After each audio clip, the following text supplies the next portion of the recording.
Hey guys, welcome to Just Be Handy. I'm going to change my timing belt. It's about due for it. It's got over 100,000 miles on this belt, and I also have about 10 years on it. I did use a Gates system last time I did it, so I will be taking off these brackets and stuff for continued use, but then I have to drain the radiator. I wanted to see how well the radiator fluid, the Toyota stuff, held up, so I bought these strips and tested it out. You probably saw my short on it. I went ahead and got this lower strip in here, and then this is fresh stuff that I had, 50-50 mix, and that's the top strip here. And sure enough, it held up pretty good. This is the new stuff. This is the stuff that's been in the car. This side of the strip tells you what temperature you're good to. So I always mix mine in that -34 range because I live in the Wisconsin area. And as you can see, even these little universal indicator strips, they are able to tell me that the pH is 7, just like the regular strips that I got. So I'll put those all in the description. Next thing I'm going to do now is to drain the antifreeze in a big bucket like this. It's about 3 gallons and a quart worth. And so the next time you see this, I'll have this top stuff removed and ready to work on it. I am going to change the radiator hoses as well. I do that every 100,000, and I'll change the thermostat that's in there. So some of the equipment I'll be replacing, I bought these Toyota seals for the cam seal and the crankshaft seal because I have 200,000. They're the original seals. I usually don't like to touch the seals if they're not leaking, but I am going to be going in there, and if they are leaking oil or they are leaking antifreeze, I will change them. I always buy the Toyota brand because they are the OE, and I've had 200,000 on my car now, and guess what? I'm pretty sure they're holding up, so I don't want to mess with a good thing. I did get Gates equipment. This is the belt for the air conditioner and alternator. This is the belt for the power steering. This is upper hose, lower hose. And Toyota does use Gates products in the United States and AISIN overseas.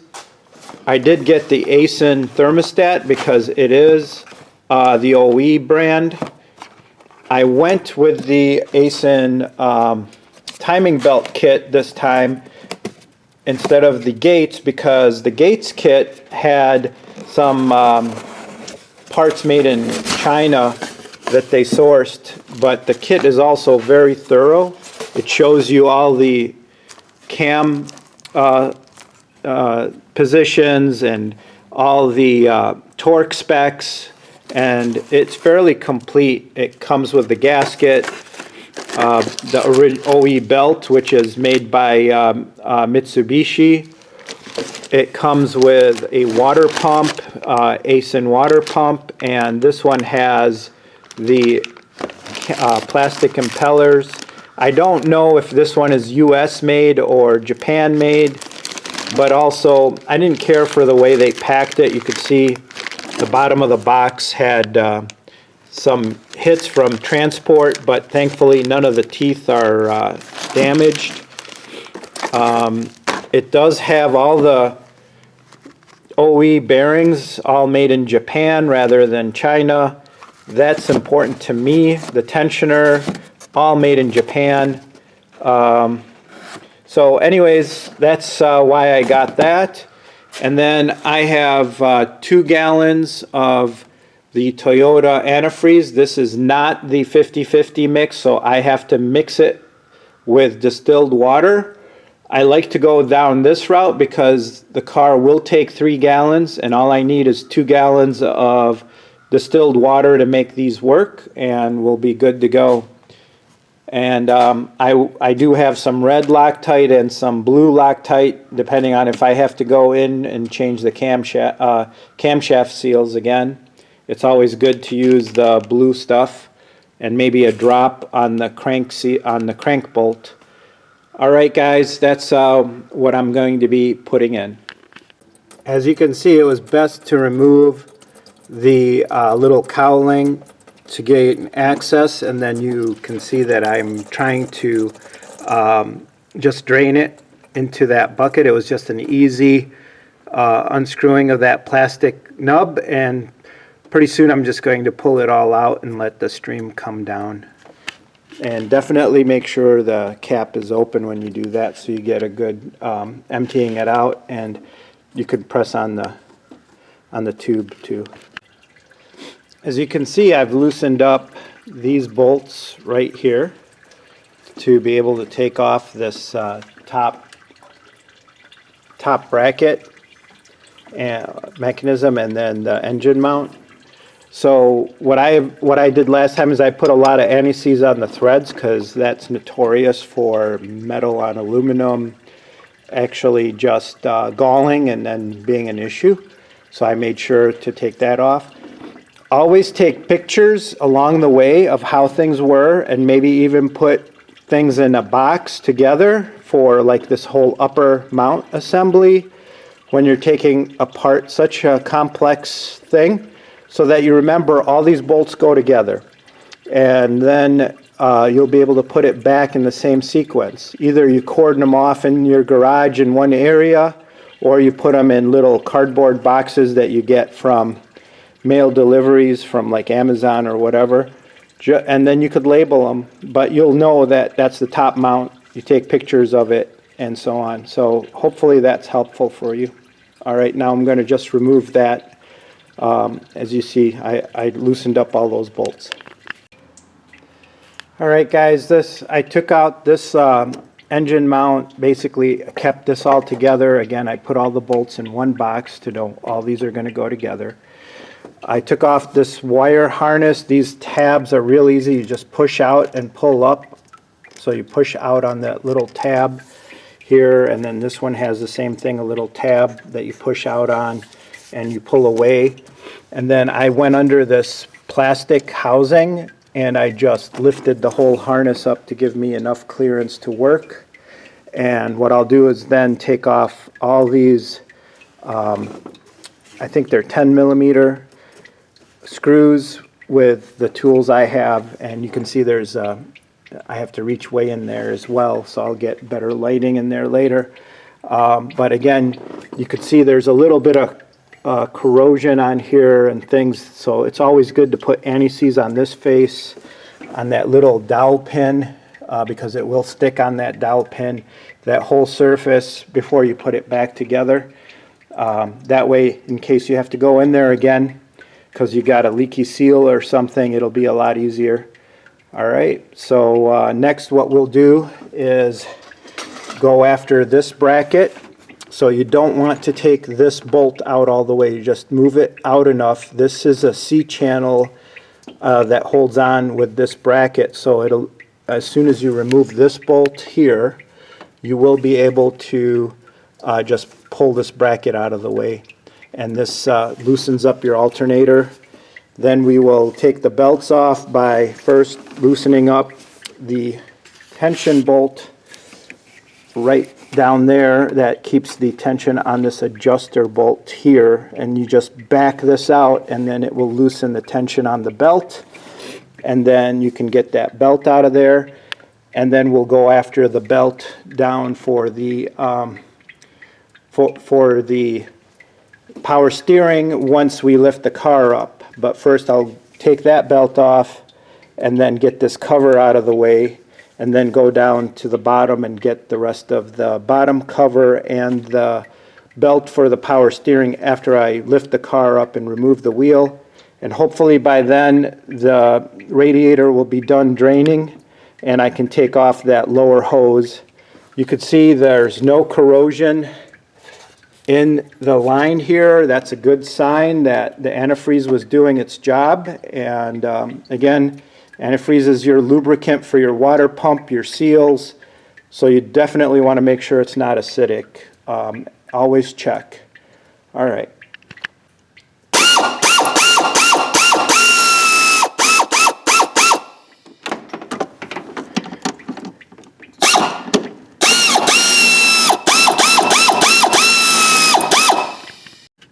As you can see, this 12mm bolt needs some help, so I need to use a little persuasion bar. It was really stuck in there.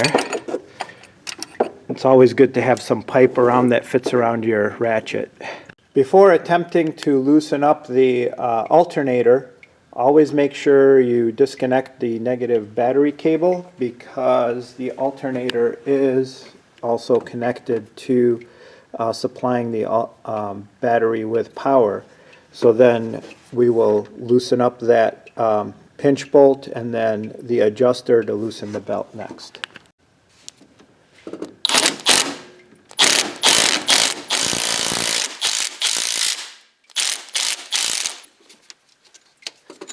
A little bit more and then we'll get. So next, before I go further, I'm going to take out the battery and the air box so I can gain better access to the thermostat and change that out, because if I'm going to put new antifreeze in here, I might as well change the thermostat so I don't have to touch it again until I have to do the timing belt again. Then I'll go and do the thermostat. I can change the antifreeze every 5 years or 50,000 miles.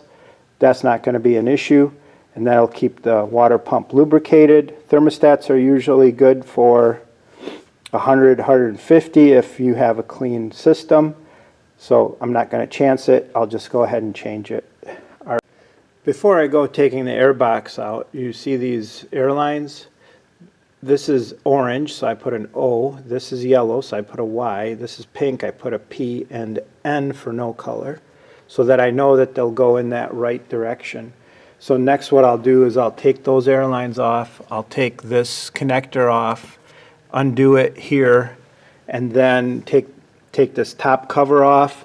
I will need to also take the air filter off, and then there's a couple of bolts at the bottom of this air box, and then that whole system will be out, and I'll have full access to the thermostat. As you can see, there's 3 bolts down here to take off the air box, and I did loosen it up and the top portion and put this guy back here so that it will be easily accessible.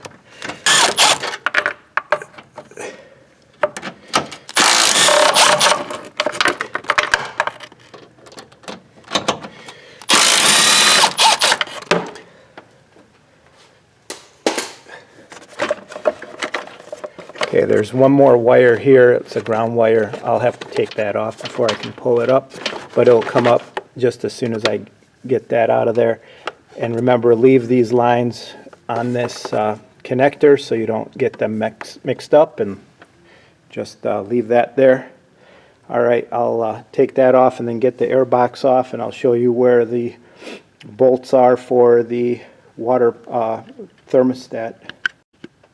All right, there was 2 of these holding on to that ground wire that goes across, and they were real easy to get off. I just took a screwdriver, just kind of put it in there, pushed down on this one or away, and then pulled up, and they came off real easy.